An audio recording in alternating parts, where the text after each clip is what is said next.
Hey guys, I'm Asif Ahiya and welcome to our BD Fashion School. আজকে আমি আপনাদের সাথে কিছু ইকুইপমেন্ট নিয়ে কথা বলবো যেগুলো ফ্যাশন ডিজাইনিং এর শুরু থেকে শেষ পর্যন্ত আপনাদের চিরসঙ্গী হিসাবে কাজ করবে এবং কোন কোন ব্র্যান্ডের ইকুইপমেন্টগুলো কিনলে তা বুদ্ধিমানে কাজ হবে এবং কোনগুলো কিনলে বা কোন কোন ব্র্যান্ডের ইকুইপমেন্টগুলো কিনলে আপনি বোকামি করবেন সেগুলো নিয়ে আমরা এখন আলোচনা করব। So let's start. ফ্যাশন ডিজাইনিংয়ে কিছু কিছু ইকুইপমেন্ট আপনার শুরু থেকে শেষ পর্যন্ত কাজে লাগবে। সেগুলো হলো পেন্সিল, কলম, রং এবং তুলি। এখন প্রত্যেকটার জন্য আলাদা আলাদা কিছু ব্র্যান্ড রয়েছে এবং এমনটা বলতে পারেন যে প্রত্যেকটার জন্য অনেকগুলো ব্র্যান্ড রয়েছে, কিন্তু সবগুলো থেকে কেনা বুদ্ধিমানে কাজ হবে না। সো আজকে আমি আপনাদেরকে ইনফরমেশন দিব যে কোন কোন ব্র্যান্ডগুলো থেকে আপনি কিনবেন। And it is not sponsor, okay? এটা স্পন্সারশিপের না, আমি জাস্ট আমার পার্সোনাল যে এক্সপিরিয়েন্স সেগুলো আপনাদের সাথে শেয়ার করব। প্রথমে আপনাদের যে জিনিসটা প্রয়োজন সেটা হচ্ছে পেন্সিল, এবং বাজারে অনেক ধরনের পেন্সিল রয়েছে। আপনারা সচরাচর যেটা পাই আমরা বিভিন্ন ধরনের বিভিন্ন কোয়ালিটির পেন্সিল, তবে আপনারা পেট্রা, ম্যাটাডোর বা ফেভার ক্যাস্টেল ইউজ করতে পারেন। এগুলো কোয়ালিটি অনেক ভালো। অন্যান্য যেগুলো আছে এগুলো যদি আপনারা ইউজ করেন তাহলে দেখবেন যে কালিটা ভালো না, বা ঠিকমতো পেন্সিলের কালারটা বসছে না, বা নিবটা যেটা আছে এটা আমাদের ভেঙে যায়। সো এক্ষেত্রে আপনি এটা ইউজ করতে পারেন। তো আমি একটা ব্র্যান্ডের কথা বলতে চাই যে সেটা হলো ফেভার ক্যাস্টেল। ফেভার ক্যাস্টেল আপনাকে বেস্ট অ্যান্ড বেস্ট ইকুইপমেন্ট দিবে। প্রত্যেকটা প্রোডাক্ট তাদের একেবারেই সুপার। আপনি চাইলে চোখ বন্ধ করে ফেভার ক্যাস্টেলের যে কোনো আইটেম কিনতে পারেন, ওকে? তবে এই ক্ষেত্রে তার খরচটা একটু আপনার বেশি হবে, কারণ তাদের প্রত্যেকটা ইকুইপমেন্টই এক্সপেন্সিভ। এবার যদি বলি আমি, তাহলে কলম বলতে আমরা সচরাচর যে বল পেনগুলো ইউজ করি এগুলো না।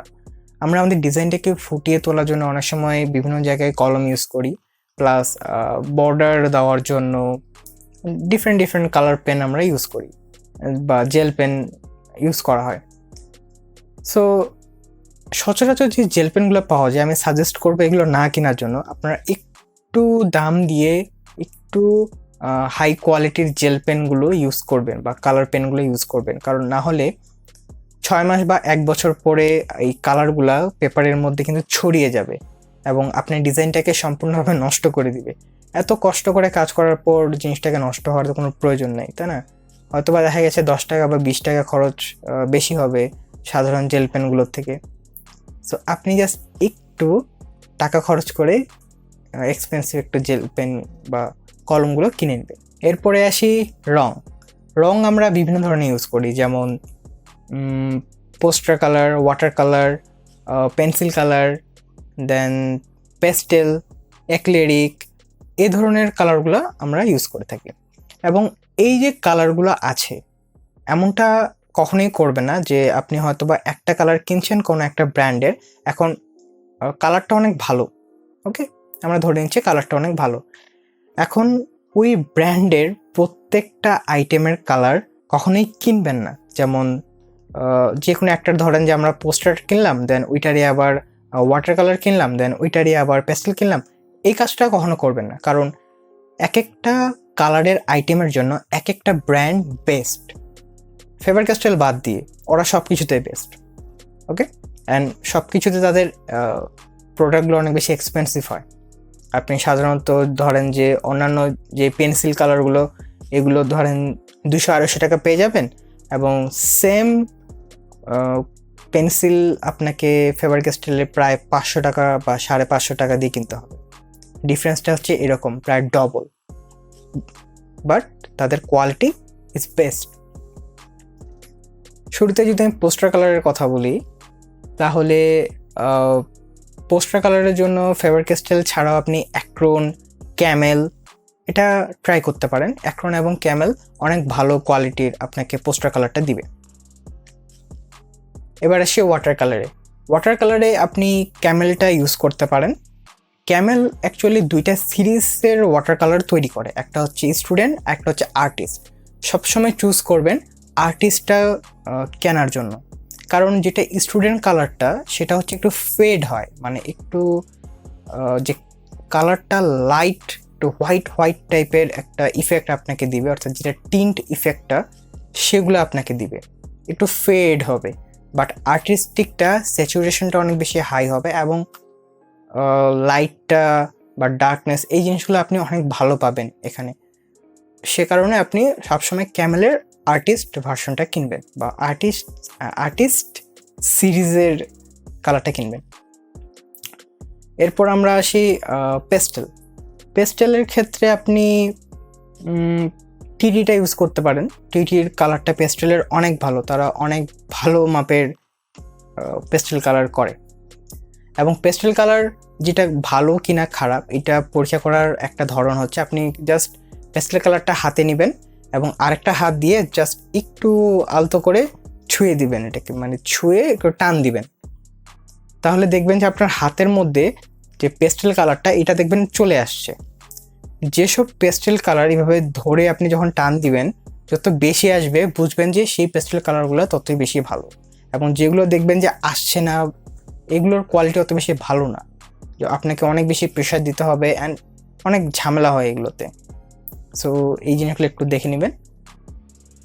এবার আসি পেন্সিল কালারের জন্য আমি সাজেস্ট করব আপনি সব ব্র্যান্ড বাদ দেন, জাস্ট ফেভার ক্যাস্টেলের কিনা। কারণ আমি অন্য ব্র্যান্ডের যখন কিনছি আমি একেবারেই ধরা খাইছি। ফেভার ক্যাস্টেল এই ক্ষেত্রে অনেক ভালো কাজ করে এবং যে কালারগুলো আছে সেই কালারগুলো আপনাকে স্পেসিফিকভাবে এবং পারফেক্টলি আপনাকে তারা দিবে। হ্যাঁ, দাম একটু বেশি, কিন্তু আমি সাজেস্ট করবো আপনি যদি না ঠকতে চান তাহলে ফেভার ক্যাস্টেলই নেন। এটা ছাড়া যদি আপনি অন্য কোনো ব্র্যান্ডে নিতে গেছেন আপনি শিওর ঠকবেন, মানে বাংলাদেশের প্রেক্ষাপটিতে অ্যাটলিস্ট আপনি একেবারেই ঠকবেন, কারণ তারা কালারগুলো ভালো দেয় না আর খুব বাজে একটা অবস্থা দেয় পেন্সিল কালারের। সো জাস্ট চোখ বন্ধ করে ফেভার ক্যাস্টেলটা কিনে ফেলেন, এক্সপেন্সিভ হলেও এটাই কিনে। এবার সর্বশেষ আসি তুলির ব্যাপারে। তুলি হচ্ছে অনেক ইম্পর্টেন্ট একটা ইকুইপমেন্ট। এখন আপনি যে কালার করতে চান এই কালারটার রং যতটা ইম্পর্টেন্ট, যে রংটা ভালো কিনা খারাপ, তার থেকেও বেশি ইম্পর্টেন্ট হচ্ছে আপনার তুলিটা ভালো কিনা খারাপ। কারণ তুলি যদি আপনার খারাপ হয়, রং আপনার যতই ভালো হোক, আপনার ডিজাইন কখনোই ভালো হবে না। রং যদি খারাপ হয় তারপর আপনার ডিজাইনটা ভালো হবে, একটু কালারটা ফ্যাক্ট করবে, বাট ডিজাইন আপনার ঠিক থাকবে। কিন্তু যদি তুলিটা খারাপ হয় তাহলে আপনি ডিজাইনটাই ঠিক মতো করতে পারবেন না। তো তুলি ইজ ভেরি ভেরি ইম্পর্টেন্ট। বাজারে আপনি অনেক ধরনের তুলি পাবেন। এখন কোন কোন তুলিগুলো আপনি ডিজাইনিংয়ের জন্য ইউজ করবেন বা কোনগুলো আপনি কেনাটা সঠিক হবে সেগুলো আমি আপনাকে এখন বলবো। তুলি আসলে অনেক ধরনেরই হয়, তার মধ্যে প্রথমেই যেই ক্যাটাগরিটা আসে সেটা হচ্ছে round shape and flat shape.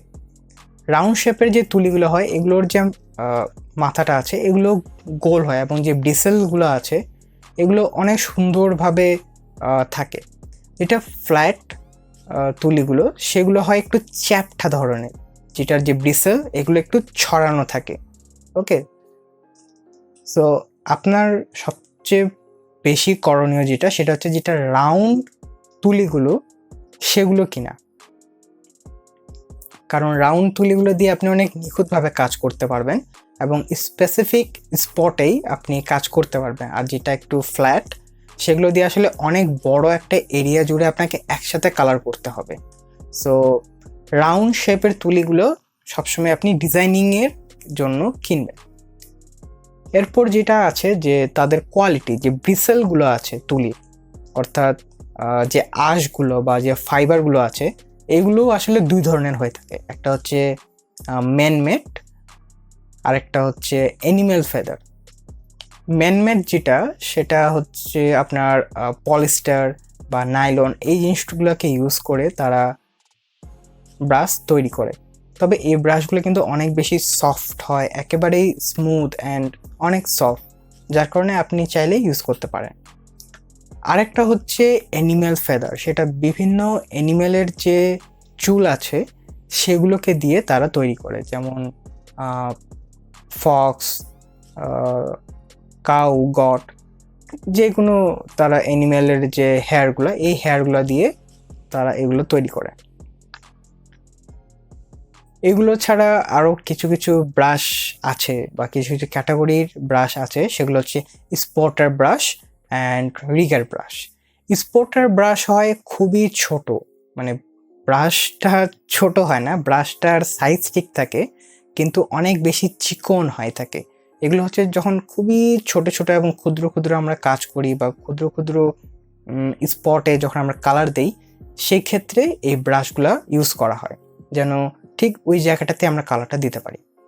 আর যেটা রিগার ব্রাশ আছে, এই ব্রাশের যে ব্রিসেলগুলো এগুলো অনেক বেশি হয় এবং এটা ব্রিসেলগুলো একটু লম্বা হয় যেন আমরা অনেকগুলা কালার নিয়ে, মানে কালার নিয়ে বলতে একসাথে একই কালারের অনেকগুলো করে তুলিটার মধ্যে নিয়ে যেন কাজটা করতে পারি। সো এই হলো কয়েক ধরনের তুলি যেগুলো আপনি ইউজ করতে পারেন। তবে বেটার হয় যে আপনি তুলির একটা সেট কিনে ফেলেন, যার কারণে আপনি 00 থেকে শুরু করে একবারে 10 বা 12 পর্যন্ত প্রত্যেকটা সাইজের তুলি একসাথে কিনে নেবেন। মার্কেটে কিছু লোকাল তুলি পাওয়া যায়, আপনি চাইলে ইউজ করতে পারেন, বাট খুব একটা ভালো হয় না। এগুলো দেখা গেছে যে 3 মাস 4 মাস পর পর বা 6 মাস পর পর আপনাকে আবার তুলি কিনতে হবে, কারণ এই তুলিগুলো নষ্ট হয়ে যাবে। এগুলোর কোয়ালিটি অনেক কম থাকে বা কোয়ালিটি খুব একটা ভালো থাকে না। সেক্ষেত্রে আপনি জাস্ট কোনো একটা ব্র্যান্ডের তুলির সেট কিনে ফেলেন। এখন হতে পারে আপনি ম্যানমেড যে তুলিগুলো সেগুলো কিনতে পারেন, বা অ্যানিমেল ফেদার যেগুলো আছে সেগুলো আপনি নিতে পারেন, যেটাতে আপনার কমফোর্টেবল হয়। তবে অ্যানিমেল ফেদার যে তুলিগুলো আছে এগুলো দিয়ে কিন্তু খুবই বেশি নিখুঁত কাজ করা পসিবল। সো এই জিনিসটা মাথায় রেখে কাজ করবেন। অ্যান্ড অবশ্যই রাউন্ড যে তুলিগুলো আছে এগুলোকে টার্গেট করবেন। এখন একটা তুলি সেটের দেখা গেছে যে অনেক সময় রাউন্ডই থাকে, বা অনেক সময় রাউন্ডের সাথে ফ্ল্যাট যে তুলিগুলো এটা 2-1টা থাকে সুবিধার জন্য, বাট ইটস ওকে, আপনি এটা দেখে নিয়ে নেবেন। এখন যদি তুলির ব্র্যান্ডের আমি কথা বলি, আপনি লোকালি কিছু তুলি পাবেন যেগুলো মোটামুটি ভালো, বাট খুব একটা আহামরি ভালো না। তবে কাজ হয়ে যাবে আপনার প্রায় 1 বছর 2 বছর আপনি তুলিগুলো ইউজ করতে পারবেন। এবং আপনি যদি চান যে না আমি আরও ভালো তুলি নিব, আরও বেটার পারফরমেন্সের জন্য, তাহলে আপনাকে এক্সপোর্টের কিছু তুলি ইউজ করতে হবে বা বাইরের কিছু তুলিগুলো ইউজ করতে হবে, যেগুলো অনেক বেশি এক্সপেন্সিভ। এবং এই এক্সপেন্সিভে আপনি যদি না যেতে চান, তাহলে আপনি লোকাল মার্কেটে যে লোকাল ব্র্যান্ডের যে তুলির সেটগুলো আছে সেগুলো আপনি ইউজ করতে পারেন। যেগুলো ইন্টারন্যাশনাল তুলি সেগুলো আপনাকে 6 থেকে 8 হাজার টাকা বা 10 হাজার টাকা পর্যন্ত তুলির সেট পাওয়া যায়, হয়তো বা 12টা বা 15টা তুলি তারা আপনাকে দিবে অ্যান্ড 8-10 হাজার টাকা নিবে। আর যে লোকালগুলো আছে এগুলো আপনি 1000 টাকার ভিতরেই পেয়ে যাবেন। ইন্টারন্যাশনাল তুলি যে ব্র্যান্ডগুলো আছে এগুলোর মধ্যে da Vinci, bleak, master stroke, Robert Simon, Harvey, এই কয়েকটা ব্র্যান্ড অনেক বেশি ফেমাস। ইন্টারন্যাশনাল যে তুলিগুলো আছে এগুলো যদি আপনি বাংলাদেশ থেকে কিনতে চান, তাহলে এগুলোর একটু এক্সপেন্সিভ তো আপনার কাছে হবেই। তবে যদি আপনি বাইরে, দেশের বাইরে কেউ থাকে আপনার, বা জার্মান বা ইন্ডিয়ান, ইতালি, এই ধরনের জায়গাগুলো যদি আপনার পরিচিত কেউ থাকে এবং তাদের কাছ থেকে যদি আপনি রং তুলি নিয়ে আসেন, তাহলে কস্টিংটা কম পড়বে। তো এই ছিল আজকের মতো, আবারও দেখা হবে খুবই শীঘ্রই। স্টে সেফ, স্টে টিউন, খোদা হাফেজ।